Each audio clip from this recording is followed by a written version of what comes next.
everybody, welcome back. Sorry it's been a while. I've been kind of tied up with other things, so I haven't really got to do a whole lot on the car. But anyway, I've done some stuff this morning, and so I want to show you what I did because again, I had to go and redo something. So let's go see what I had to redo. Well, you guys will remember our oil pan and how I had to cut it down and do all that to it. It had a very small weep to it, and then it was just still sticking down too far, so I was not satisfied. So I went on the internet and I went ahead and got another kit. These aren't too expensive. You can let them get up to like 500 bucks, but if you can get a nice cast system, I think for between 100 and 200. So, and usually that'll come with your pickup tube and your tray here for lateral movement of the car, and a gasket for all the gaskets that are needed, all of the hardware that's needed. So I went ahead and did that,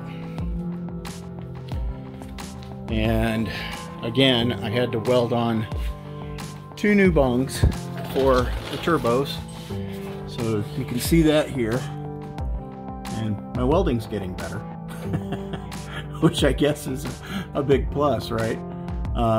So yeah, so we welded that one on, and then we did that one too. But the important thing is that we got a low clearance pan, and it sticks out farther this way so that we actually can get the 6 quarts that we need in the pan. And the nice thing is I can put that cross member back in. I was going to put a bolt-in piece anyway, so I'm going to use the cut piece over there, weld up some brackets, and then basically put it back in. So that's something that we're doing. But this pan, I think you can probably see here, does not stick down too much lower than the tranny already did. So we've got, you know, maybe half an inch here. We're still going to protect it, you know, because we're going to have this cross member over here, and then probably put a skid plate on that as well so that it won't run into this part. But I had to do some modification of the windage tray to get this oil pan to fit because of some of the interior structure. And so basically what I had to do is just cut out a little section, put it back together, and then turn the engine over to make sure that there were no clearance issues with the rotating assembly.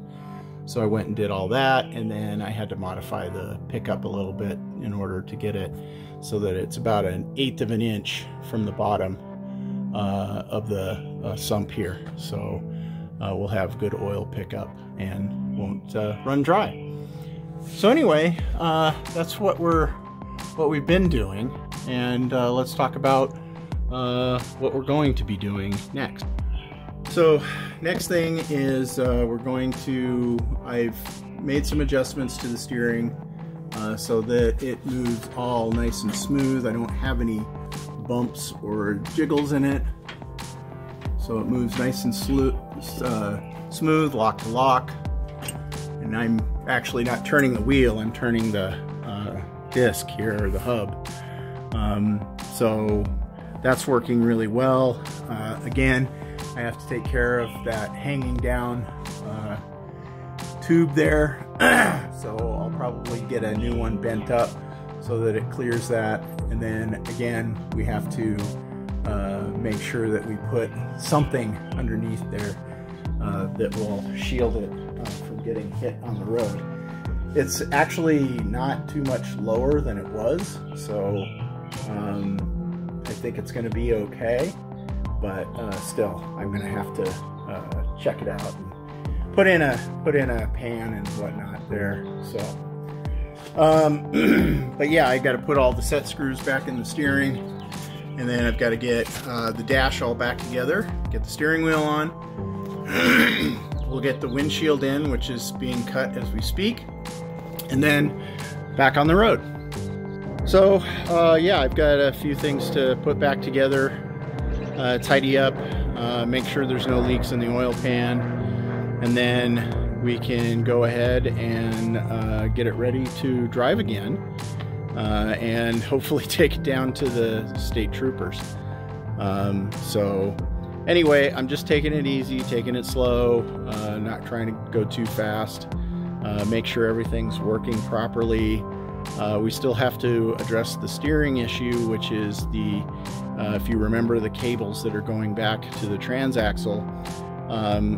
Apparently, the heat that you can soak into it from the engine can cause the plastic in there to stick, and then so as it warms up, you can't shift anymore. So we're going to do some tests where we're going to DEI tape it. Actually, I'm going to do a test first where I'm going to heat gun it and see if I can get it to replicate that problem, and then go along the cables and see where it really is a problem.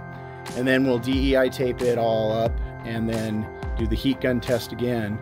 And then after that, we'll go ahead and drive it around for a while just to make sure it's doing okay. Anyway, thanks again for watching, guys. Sorry it's been so long, but if you haven't subscribed, please do. And we'll see you next time.